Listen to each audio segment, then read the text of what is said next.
Колеги, ми продовжуємо робочий день. Зараз передостанній брифінг на сьогодні. Dear colleagues, now we proceed with our working day and we give the floor to Colonel Andriy Lysenko, Presidential Administration spokesperson on ATO-related issues. We have a good news, a good piece of news. Yesterday, no Ukrainian serviceman was wounded and nobody was killed. In Lugansk direction yesterday there were no military operations and no hostilities, and near the village of Bolotane in Stanichka Lugansk district a local citizen tripped a mine in a booby trap. She was admitted to the hospital with the leg injuries. In Donetsk direction in Svetlodarsk salient and near Gorlivka the situation was calm yesterday. Near the village of Kamenka, to the north of Avdiivka, a military clash took place. 6 militants attacked from the neighboring Vasilivka and opened fire on ATO forces from a short distance. After the firing incident and when the fire was returned, the enemy fled. Traditionally, the situation was the most tense near Donetsk. The enemy's tactics remains unchanged. Provocative fire incidents from the short distance. Heavy weaponry is used from time to time by the militants. In particular, yesterday the illegal military groups launched 6 shells from 82mm mortar near Krasnogorivka. In general, the front line have been stable near Donetsk for many months. The ATO forces secured their positions reliably. And one short-term provocation yesterday was registered in Mariupol direction. It happened near the village of Chermalik. The enemy conducted several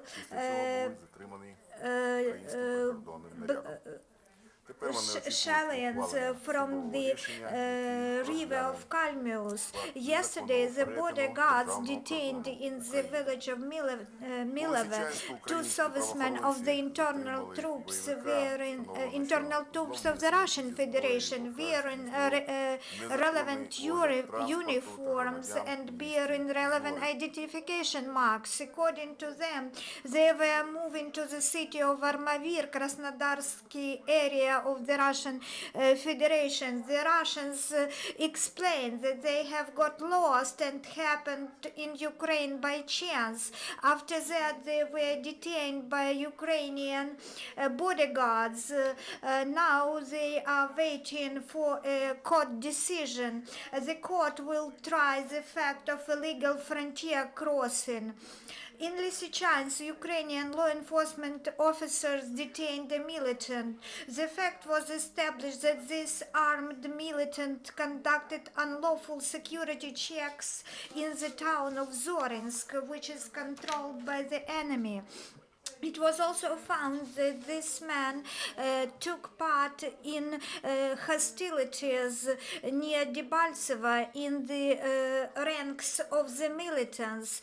Leaving the illegal armed formation which he quitted, he returned to Lysychansk, where he was detained by Ukrainian policemen. In Lutsk, the security service of Ukraine agents detained the militant under the nickname Commissar.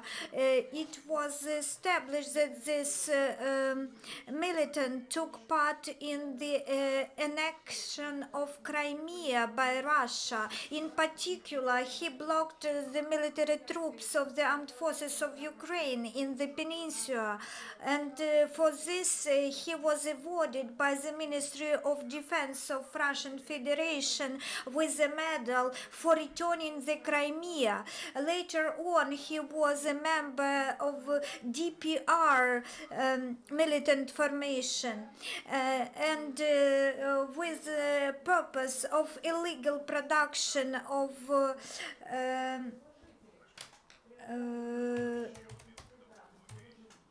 amber.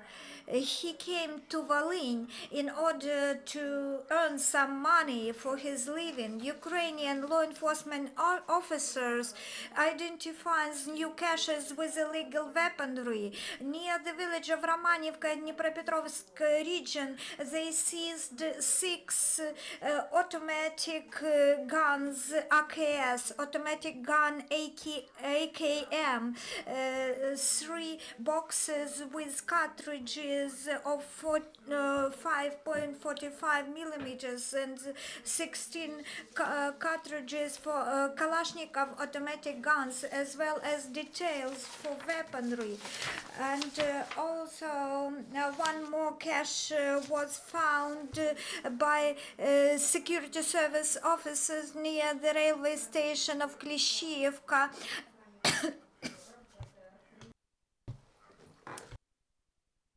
The law enforcement officers seized 1.5 kilos of TNT and 600 grams of other TNT and 2 anti-infantry mines and grenades F1.